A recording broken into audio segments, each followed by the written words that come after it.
all open, yeah. Okay. Mark from Sky, do you want to do the first couple?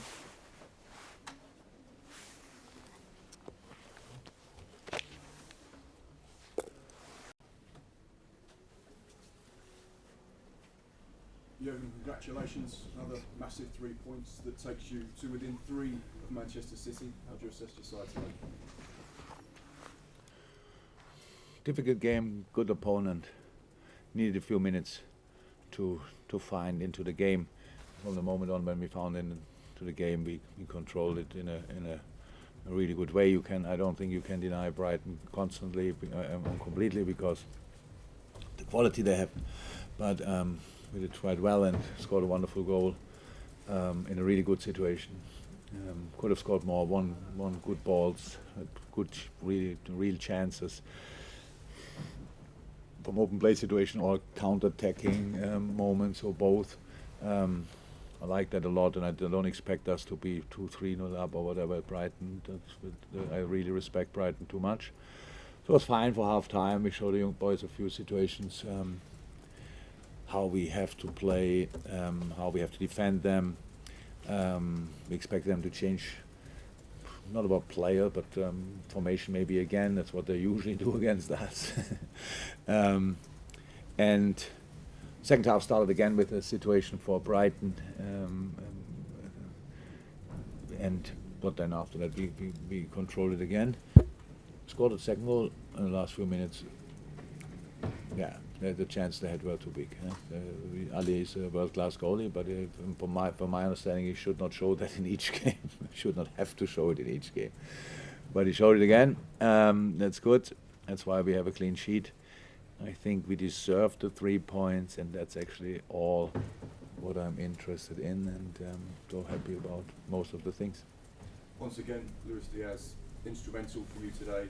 He's been awarded man of the match, and Jamie Carragher has tweeted to say his impact since January could turn this season into a really special season for Liverpool. For you as the manager, working with him and seeing the way he's influencing the players around him, does it feel that he could be the difference between one trophy and 2 or 3 or 4? So he's a very good player, let me say it like this. And so, and we don't have groups in our team, but we have a few guys who speak obviously Spanish and Portuguese, and that helps Luis a lot because and they take him under their wings. Very experienced players like Thiago or whatever, Fab, Bobby, they're all really close to him. Diogo, really close to him, and that helps. But he's in general a really nice kid, and I'm not sure exactly how Harvey, Elliot, and Luis, how they talk, but they are quite a lot together. So that means the boy settled as quick as the player.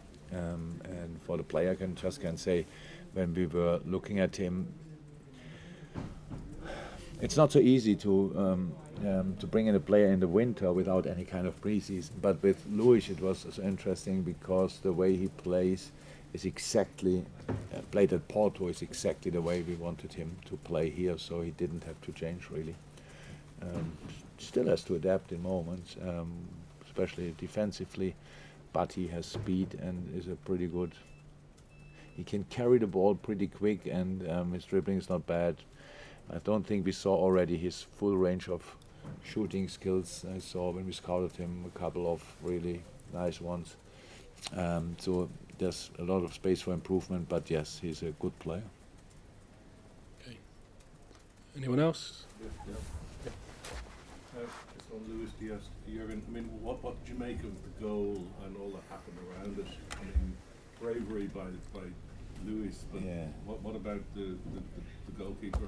I unfortunately cannot say anything about it. I saw it once. I spoke now about that situation quite outside as well, so I opened that box again. So I didn't see it back. I don't know if it was a red card or not, but it's a good example for, I think, a very good example for the issues we still have. The thing is that great goal, top goal, and Mike Dean, how it should be on the pitch. Probably sees the goal, is not sure, maybe thinks not even about a red card, maybe because he knows there's a way outside. So the linesman, offside, no offside, goal. And now we have the problem with clear and obvious. So this phrase is the real problem in these situations, because why? Obviously, everybody who asked me today, and didn't start the conversation. Everybody asked me today about was the red card or not. If you get these questions, most of the people think it was a red card. So, and you think, okay, if it was a red card, and everybody thinks it was a red card, so for what reason could it not be a red card then? So we are looking at it, and now it's only one reason for it, clear and obvious. So we have a ref who might not make a decision because he thinks there's a VR. So why should I? So I have somebody on the screen, he can tell me how he saw it. He watched it and then in his mind is the situation, maybe Mike's thought it's not a penalty or not a red card, so it's not clear and obvious. You can have that view, you can see it like this, and it happens constantly. Why we have these discussions after football games still, if people sit there in the studio. We had the conversation with Mike Riley a couple of weeks ago with all the managers and spoke about these things. The clear and obvious is, from our point of view, a real problem. The phrase clear and obvious, because it's wrong or right. It must not be clear and obvious wrong or right. It's just wrong or right. That's enough. And nobody should feel like overturning somebody if the VAR is a part of the team of the refs and not somebody from outside who thinks he might embarrass the ref on the pitch with his decision. That would help as well. There's a lot to do from us today. It's not important. Great goal, but in general, there's a lot of space for improvement for sure. Okay. Neil? So you having a chat with Mo as he came off, he was showing you something. Yeah, he got blocked before the penalty already. In a shooting when he shot the ball, overstretched his foot slightly, fell down a bit higher at the knee, but he is not concerned. So, but I'm not sure what that means exactly. Obviously, we all know Mo is not really often injured. I hope it stays like this. I said he thinks it will be fine, but he felt something. You could see he couldn't walk properly.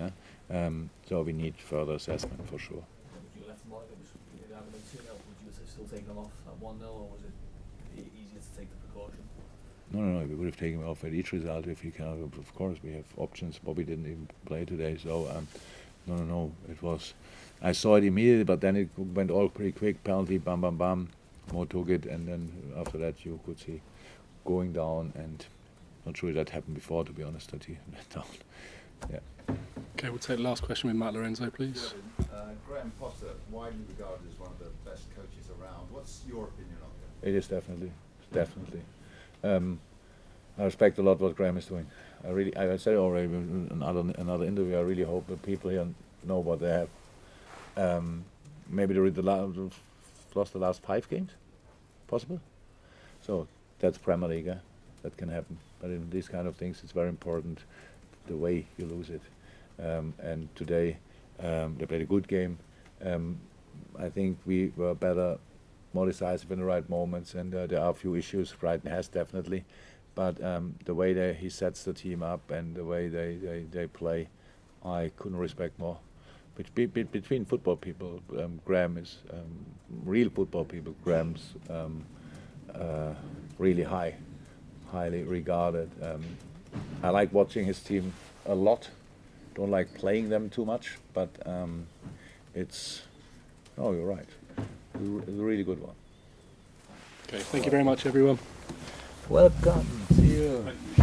Bye.